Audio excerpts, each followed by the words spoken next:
نے، کہ اللہ ان سے راضی ہے؟ نہیں ہے نا، ہم سے زیادہ دولت مند ہے، اللہ ان سے ناراض ہے، راضی نہیں ہے۔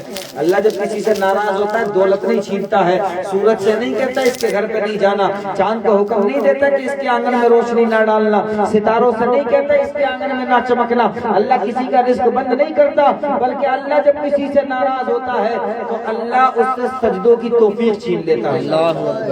اللہ اس سے سجدوں کی توفیق چھین لیتا ہے۔ ایک شخص جا رہا ہے اپنے غلام کو لے کر کے، مسجد کا دروازہ آیا، دونوں مسلمان ہیں، وہ غلام کہتا ہے اپنے مالک سے، میرے مالک نماز پڑھنی ہے، نماز کا وقت ہو گیا، میں نماز پڑھ کے آتا ہوں، آپ انتظار کریں۔ مالک نے کہا ٹھیک ہے، یہ اندر گیا، نماز پڑھنے لگا، نماز ادا کر لی، سارے نمازی باہر آ گئے، اب یہ غلام باہر نہیں آتا ہے، یہ مسجد میں بیٹھ گیا۔ اب اس کا جو مالک تھا باہر پریشان ہے، یہ مسجد کے دروازے پر گیا، جہاں پر چپل رکھے ہوئے تھے وہاں پر پہنچا، اور وہاں پہنچنے کے بعد میں آواز لگائی، ارے کہاں پر گیا؟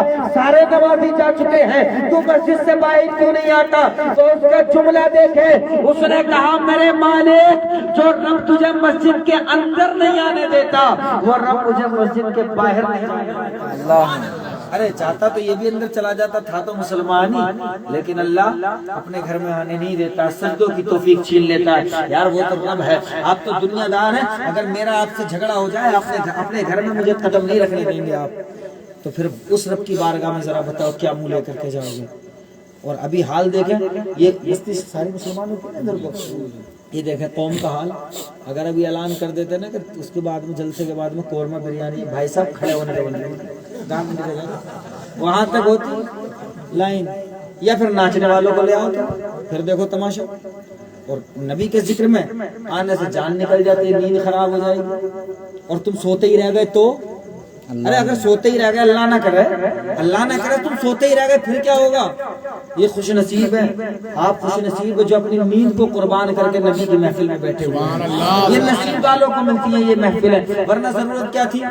ضرورت کیا تھی؟ مولوی تو روز دیکھو آپ تقریر سننے کے لیے آپ موبائل میں سن سکتے ہو، لیکن آپ اپنی نیندوں کو قربان کر کے یہاں پر آئے ہیں، قابل مبارکباد ہیں، اللہ آپ کا آنا قبول فرمائے، سننا قبول فرمائے، جلسہ قبول فرمائے۔ لیکن میرے بھائی بس اتنی سی گزارش ہے، اپنے معاشرے کو سدھاریں، دینی تعلیم کی طرف توجہ دیں۔ ابھی اندور کی بات ہے، اندور کے اندر ایک کوچنگ میں، غالباً ایم پی میں پڑتا ہے نا اندور کے اندر ایک کوچنگ میں، وہاں پر اعلان کیا گیا کہ مسلم نوجوانوں کی انٹری نہیں ہوگی، جتنے مسلم نوجوان تھے سب کو نکال دیا گیا، آپ نے پڑھا ہوگا سوشل میڈیا پہ، سب کو نکال دیا گیا، اور وہاں دعوت کیا دی گئی؟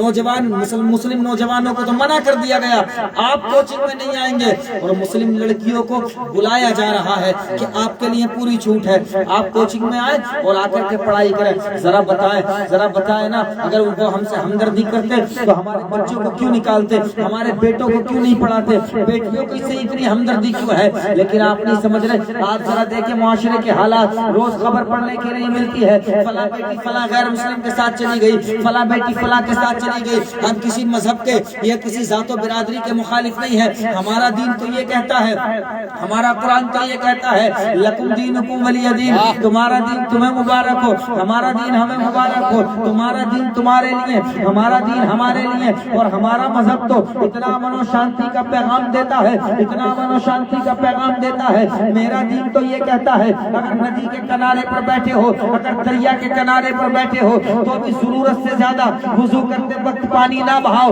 وضو کرتے وقت زیادہ پانی نہ بہاؤ۔ ذرا بتاؤ، جو مذہب یہ اجازت نہیں دیتا کہ دریا کے کنارے پر بیٹھ کر زیادہ پانی بہایا جائے، وہ مذہب بھلا کب اجازت دے گا کہ کسی کمزور کو ستایا جائے یا کسی کا خون بہایا جائے؟ سبحان اللہ، سبحان۔ نعرے تکبیر، نعرے رسالت، سرکار کی آمد، دلدار کی آمد، طٰہٰ کی آمد، یاسین کی آمد، نعرے تکبیر، نعرے رسالت۔ ہماری غلطی ہے، ہماری وجہ کیا ہے؟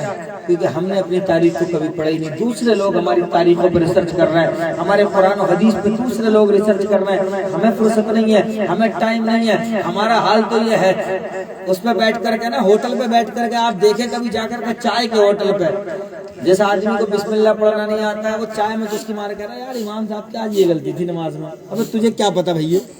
ہم ایک جگہ گئے تھے امامت کرنے کے لیے، تو وہ صاحب تھے، انہوں نے کہا حضرت الحمد شریف سناؤ، مجھ سے بولے الحمد شریف سناؤ. اب میں نے سوچا یار بڑے اچھے قاری ہوں گے یا مولوی ہوں گے کوئی, تو ہم نے صاحب پوری جان لگا دی, ان کی غلطی نہ نکلا, پوری جان لگا دی صاحب, سانس پھول گئی, الحمد شریف پڑھ دی. حضرت بڑی محنت کی اور ڈر بھی لگ رہا تھا, موٹی آواز ہے, اتنی باریک آواز نہیں کہ صاحب بڑی کھینچ کے پڑھ دیں.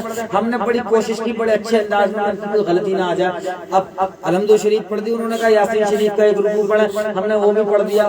تو میں ان کو بتائیں تو کہنے لگے ماشاءاللہ اچھا پڑھا ہے. اب میں سوچ رہا تھا بڑا قاری ہوگا, تو میں نے کہا حضرت اب آپ پڑھیں ذرا تھوڑا سارا الحمد شریف. اور جو اس نے پڑھنا شروع کیا نا تو عورتوں سے بھی اچھا پڑھ رہا تھا, سمجھ جاؤ. اور تو برا مت ماننا, سب ایک ساتھ ہی پڑھتی ہیں, عورتوں سے بھی اچھا پڑھ رہا تھا. مجھے بڑا افسوس ہوا یار تو پہلے بتا دیتا, تو قاری نہیں ہے تو میں اتنی محنت کیوں مارتا بھیا. میرا سانس پھول گیا اور اس ٹائم میں بڑا کمزور پتلا دبلا تھا, تو میں نے کہا یار میں اتنی محنت کیوں مارتا. تو افسوس یہ ہوا کہ یار بتاؤ ڈاکٹر کا کام ڈاکٹر کرے گا نا, انجینئر تو نہیں کرے گا. انجینئر کا کام انجینئر کرے گا, ڈاکٹر تو نہیں کرے گا. اگر ڈاکٹر پل بنانے لگ جائے, انجینئر مریضوں کو دیکھنے لگ جائے, تو نہ پل رہے گا نہ مریض, نہ مریض رہے گا نہ پل.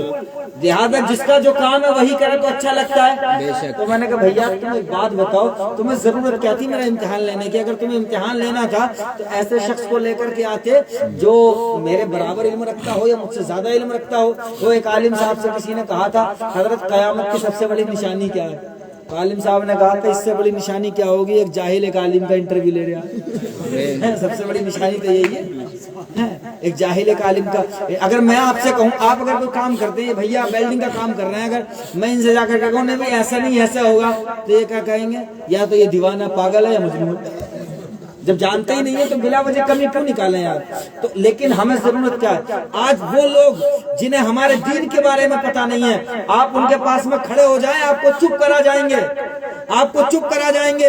آپ سے کہیں گے کہ آپ اپنے دین کے بارے میں جانتے کیا ہیں. آپ سے سوال کر دیں تمہارے نبی نے اتنی شادی کی, تمہارے نبی نے فلاں عمر میں شادی کی, تمہارے نبی نے یہ کیا, ہمارے پاس کوئی جواب بھی نہیں ہے, کیونکہ ہمیں فرصت بھی نہیں ہے. ہم تو اخبار پڑھ رہے ہیں, ہم تو اخبار پڑھ رہے ہیں, اور اخبار بھی ایسے ایسے. ایک نیتا ہے وہ اخبار پڑھ لیا تھا, جاہل تھا حضرت, اخبار پڑھ لیا, اب اخبار الٹا پکڑے ہوئے تھا, بس سیدھی تھی اخبار الٹا پکڑا, بس الٹی نظر آنے لگی. تو کہہ رہا یار بس پلٹ گئی, بتاؤ بولے بس پلٹ گئی. تو یہ حال ہے. تو بھیا اصل میں کیا ہے, ایسا نہیں ہے آپ دین کا علم حاصل کریں, دین کے علم کے ساتھ میں دنیاوی علم بھی ضروری ہے. ہم کہتے ہیں آپ اپنے بچوں کو ڈاکٹر بناؤ, انجینئر بناؤ, اللہ کرے بڑوت کے اندر ترقی کرو, ٹھیک ہے, ترقی کے ہر راستے کو آپ عبور کر جاؤ, لیکن اس کے ساتھ میں دین کا علم ہونا بھی ضروری ہے. دین اپنے بچوں کو ضرور سکھاؤ تاکہ انہیں پتہ چلے کیا حلال ہے کیا حرام ہے, کیا جائز ہے کیا ناجائز ہے. آج ہمارا حال یہ ہے, ہمیں پتہ ہی نہیں ہے کہ ہم اپنے بچوں کو حلال کھلا رہے ہیں حرام کھلا رہے ہیں. ہمیں پتہ ہی نہیں ہے, ہم سارے دن محنت مار کے آ رہے ہیں, ہمیں پتہ ہی نہیں ہے. ابھی ہم کھیتی کرتے ہیں, اناج ہمارے گھر میں آتا ہے, ہم سوچ رہے ہیں یہ تو ہماری محنت کا ہے, ہم حلال کھلا رہے ہیں, لیکن ہم اس میں سے حصہ نہیں نکال رہے, صرف نہیں دے رہے, زکوٰۃ نہیں دے رہے. تو بتاؤ کیسے جائز ہو جائے گا, کیسے حلال ہو جائے گا. اور ہمیں پتہ بھی نہیں ہے کہ بھئی نماز کے مسائل کیا ہیں, غسل کے مسائل کیا ہیں, زکوٰۃ کے مسائل کیا ہیں. لوگوں کو غسل کا طریقہ معلوم نہیں ہے, غسل کا طریقہ معلوم نہیں ہے. لوگوں کو حال یہ ہے کہ دین سے اتنی دوری ہے. اب امام صاحب کائے کے لیے رکھے ہیں, تنخواہ دے رہے ہو, ٹھیک ہے, صرف نماز پڑھانے کے لیے تو نہیں ہوتے. امام صاحب کے پاس جاؤ, فرصت ہی نہیں ہے. کبھی جا کے پوچھتے ہو امام صاحب چائے پی لی ہے, روٹی کھا لی, فرصت ہی نہیں ہے, ٹائم ہی نہیں ہے.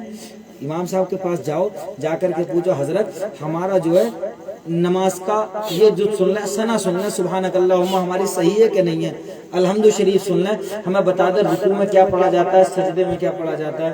تو اگر ایسا نہیں ہے کہ آپ ایک دن میں یاد کریں, آپ ایک مہینے میں یاد کریں, 2 مہینے میں یاد کریں. اور جو یہ دماغ میں چل رہی ہے, یہ کہنا ہے نا آج کل ہمارے یہاں کہنا صاحب ہم تو لٹ ہیں, ہم تو پڑھے ہی لکھے نا, ہم تو کبڈ ہیں. ان سے کہو نا بھائی یہ چیز سیکھ لو, کہنا ہم تو کبڈ ہیں, ہم تو کہہ دیں گے اللہ تو ہم پڑھے ہی نہ کبڈ ہیں. اب کبڈ تو ہے لیکن بڑا لٹ توڑا جائے گا تجھ پہ. اگر یہ سوچے نا ہم تو کہہ دیں گے پڑھے لکھے نا, تو پڑھا کیوں نہیں بھئیے؟ ارے کھانا تو کھا رہا تھا, سو تو رہا تھا, پیسہ تو کما رہا تھا, کام تو کر رہا تھا, پڑھنے میں موت آ رہی تھی, کیوں نہیں پڑھا؟ اگر پاگل ہو تب چھوڑ دیا جائے کہ صاحب پاگل ہے پڑھا نہیں. جب تو پڑھنے لائق تھا تو پڑھتا. علم دین سیکھنا فرض ہے, اتنا جو اپنی ضرورت کے مطابق مسائل حل کر سکے. کیوں نہیں سیکھا صاحب؟ اگر یہ سوچتے ہو کہ لوگ کہتے ہیں کہ پڑھے لکھوں کو زیادہ پٹائی ہوگی, پڑھے لکھوں کو زیادہ پٹائی ہوگی, نہیں, پڑھے لکھوں پر کم ہوگی، ان پڑھوں پر ڈبل پٹائی ہوگی۔ ایک تو گناہ کر رہا ہے، ایک تو گناہ کر رہا ہے، اور دوسرا وہ کہے مجھے پتہ ہی نہیں، تو ڈبل ماریں گے کہ علم نہیں سیکھنا فرض ہے تو سیکھا کیوں نہیں؟ ڈبل ماریں گے نا بھائی، ایک تو پتہ نہیں تو پتہ کیوں نہیں ہے، تو نے سیکھا کیوں نہیں؟ تو اس لیے، اور علم سیکھنے کی کوئی عمر نہیں ہوتی ہے۔ آپ سب لوگ موجود ہیں، میں اپنی گفتگو ختم کرتا ہوں، بس اتنا کہتا ہوں آپ سے کہ اپنے بچوں کو بھی سکھاؤ، خود بھی سیکھو، ٹھیک ہے؟ اور ضرورت ہے، قرآن ہماری ماں اور بہنیں بھی یہاں موجود ہیں، ان سے بھی ذرا میں کہہ دوں، یہ بھی سننے آئی ہیں تو بتا ہی دوں، ماں بہنوں کو فرصت نہیں ہے، ٹھیک ہے؟ اگر ان سے کون